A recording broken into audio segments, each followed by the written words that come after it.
go. All right, let's talk about Punch Out. Gray, you lead off. What are your thoughts about Punch Out after going through that original Punch Out? Yeah, it's still a lot of fun. I out of like some other NES games, it's like it's not super dated. Like you said, like you and me just play this right now in 2020 and had a good time with it.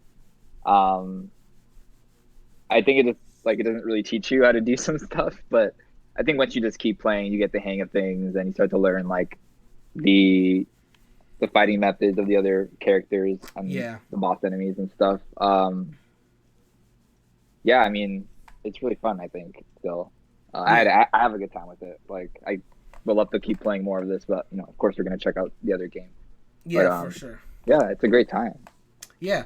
So yeah, my thoughts about it is like, as far as like its core game design, I think it still holds up very well in that respect because it's basically just a memorization game. Like you go through the opponents, and you have to kind of like figure out their patterns, whatnot, in order to like get through each opponent. You can't button mash in this game at all.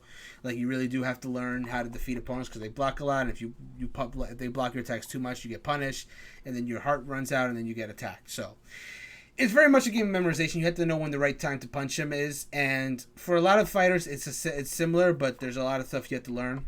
The opponent that was tripping us up was, of course, Great Tiger because we could not figure out how to successfully counter his magic rush attack. If you could figure that Yeah. out, it could probably be a bit easier, but that's going to require you to take multiple attempts. Now, I will say something about this game that probably would have discouraged a lot of people from playing this that was dated was, of course, the password system.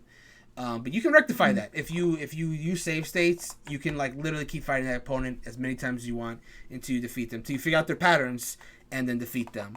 So I would say that in today with the Nintendo Switch Online service as it is with these suspend points, it's a lot more beginner friendly because it's still a very hard game. You still have to learn, but at least you won't have to go start the entire game over or remember a Yeah. complicated password just to go back to where you were in case you just lose too many times. So I like that You can respect of it. also you can also kind of cheese your way through also like using the save states, but then using them like after you get a knockout or something. So you can get closer and closer to the to winning, so you don't have to start the match over at least.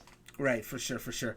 Also, AJ out here doing a humble flex. He's saying for punch it, I can't get past Mr. Sandman. Damn.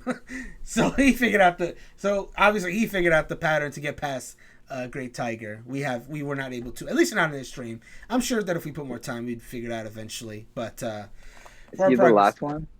The Sandman champion? is the second to last opponent in original Punch Out. For Wii Punch Out, they actually had him as the final opponent of like Okay. the regular. Yeah, yeah. So yeah, it's a tough game, but it's a lot of fun still because it's all about just the memorization. And until some of these, until either Punch Out makes a return or the Wii Punch Out makes like a port on some like modern platforms, I would say this is still a very good way to play this game because it's fun. I think it really does hold out for what it does. Like graphically, it's really hard to identify a lot of the patterns of the boxers, but there's a lot of depth too. Like it seems like a very simple game, and it is, but it can get really deep if you want it to be.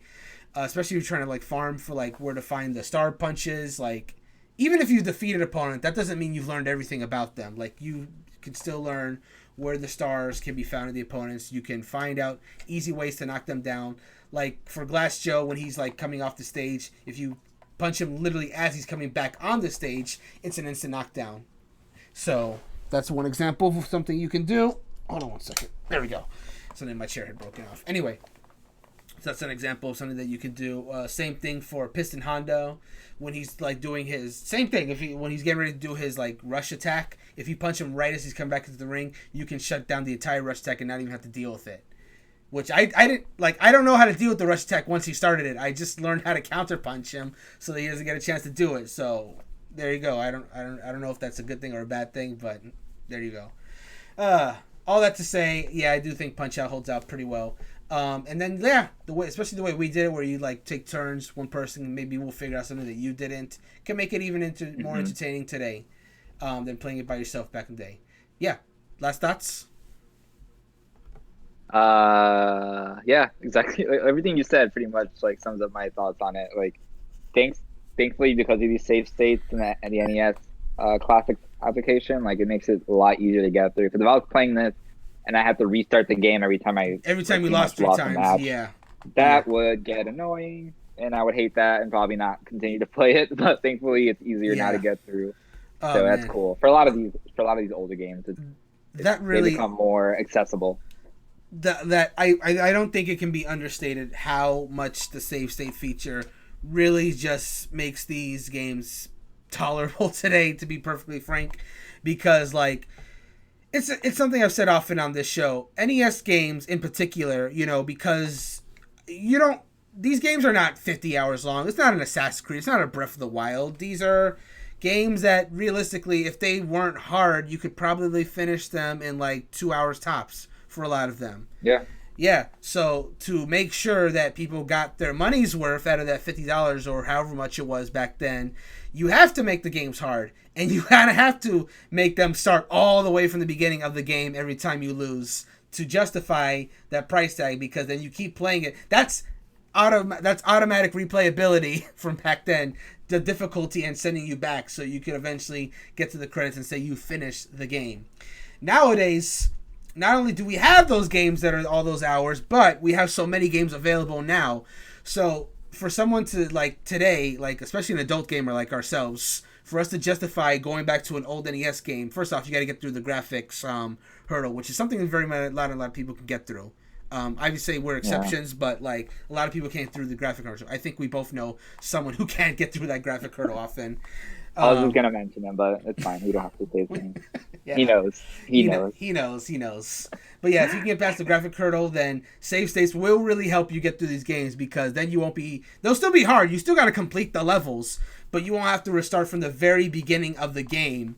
If you as long as you use your save states correctly, you won't have to start from the very beginning of the game when you lose. So you can just literally keep trying that level until you beat it. And Punch Out definitely is. It's not strictly level based. You're fighting different opponents, but it still works in that same degree, because each fighter is almost like a level that you have to conquer, to figure out the patterns and how to get through it. So, yeah, if it's a game, this game in particular, I know a lot of people would probably want to give it a try, because obviously Little Mac is in Smash, so a lot of people have eyes on Punch Out. So yeah, the game is here. See where You he can came play it, from. and yeah, it is fun. Definitely requires some patience, but save states will make that easier for you, and it's not too bad a game to complete even. So